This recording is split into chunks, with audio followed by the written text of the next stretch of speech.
Hello and welcome to another edition of another book review. This week I'll be reviewing Children of Time, the science fiction novel by Adrian Tchaikovsky. I'll talk a little bit about the author, go into a brief spoiler-free overview of the plot, talk about what I liked about the book, what I didn't like about the book, who I'd recommend the book to, and finish off with what I'll be reading for next time. Adrian Tchaikovsky has been writing for about 10 or so years. He actually is fairly well known in both science fiction and fantasy. This book, Children of Time, won an Arthur C. Clarke Award. And his fantasy series, which I've never read, also has won a fairly prestigious British fantasy award. And he is originally from England, I believe. This book, Children of Time, is a little bit hard to summarize, but I will try my best here. The hook of the plot is basically hundreds of years into the future, humans have started to terraform planets outside of our solar system. Once they are done terraforming the planet, instead of having human colonists live on the planet in order to spread beyond Earth, they instead seed the planet with primates who have been injected with, who have, I believe it's in the atmosphere, a nanovirus, which allows for rapid, similar to almost the X-Men, it allows for rapid mutations. So it allows for natural selection to take place much faster and for evolution to take place at a much quicker rate. So instead of taking millennia for primates to evolve into humans, it just takes a few hundred years or a few thousand years.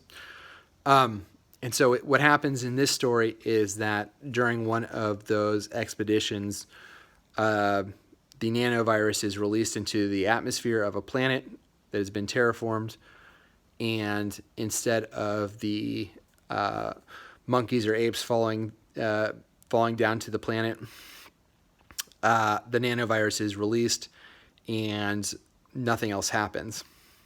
By that means there's a sabotage that happens on the ship that was going to release the monkeys, and that does not happen.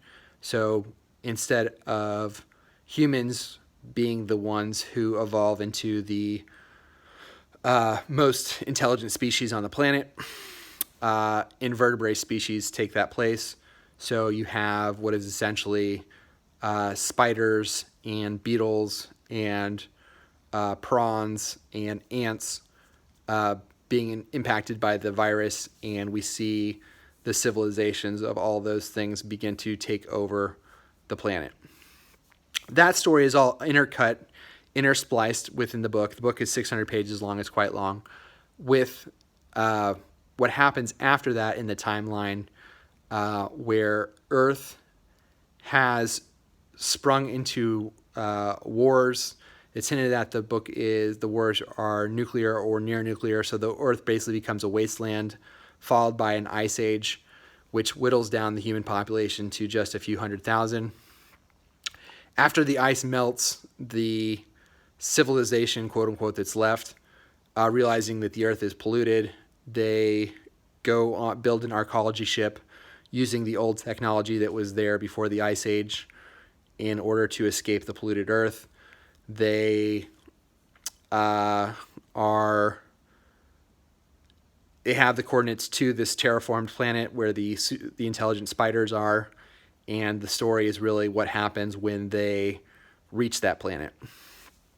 It's a lot. It's a lot of stuff in the book, and the book deals with a lot of really heavy themes.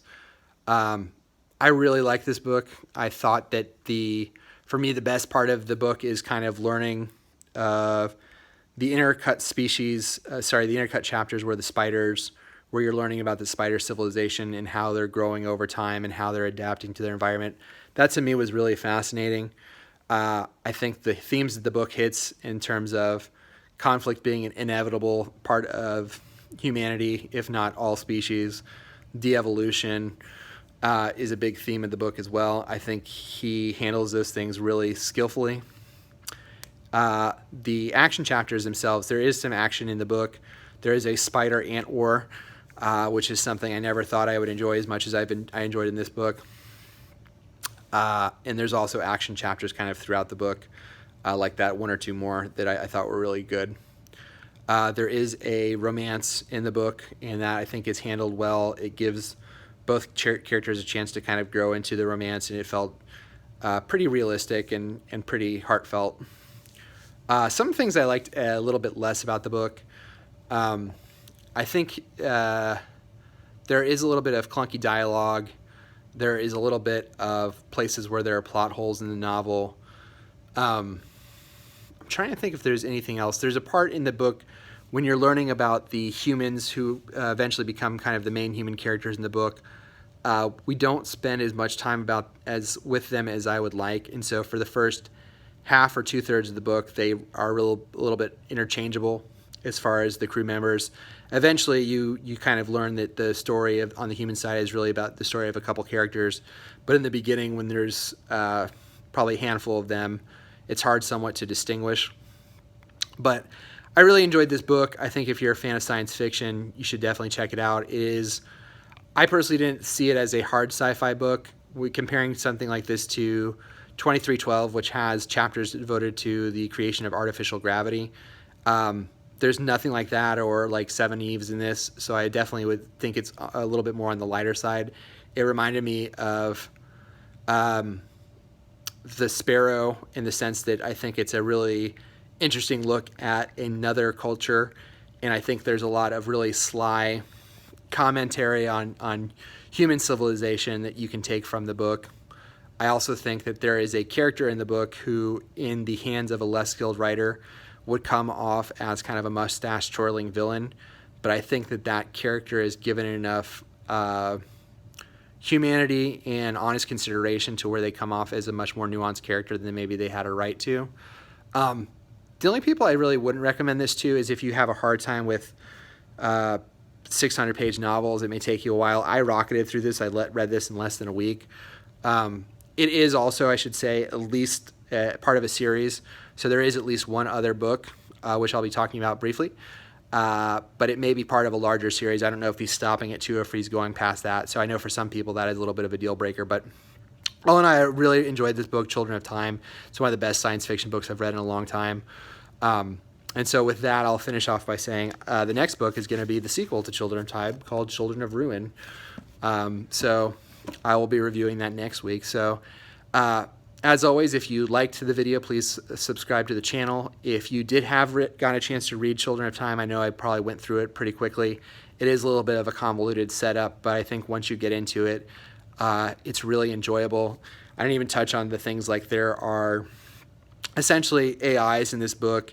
The way that they're handled, I think, was really interesting. Again, to me, the best part of it is, and I guess, I know I mentioned Kim Stanley Robinson before, but if you have read Years of Rice and Salt, one of the cool things about that book is getting to see of how our timeline kind of echoes the timeline that he's laid out in Years of Rice and Salt.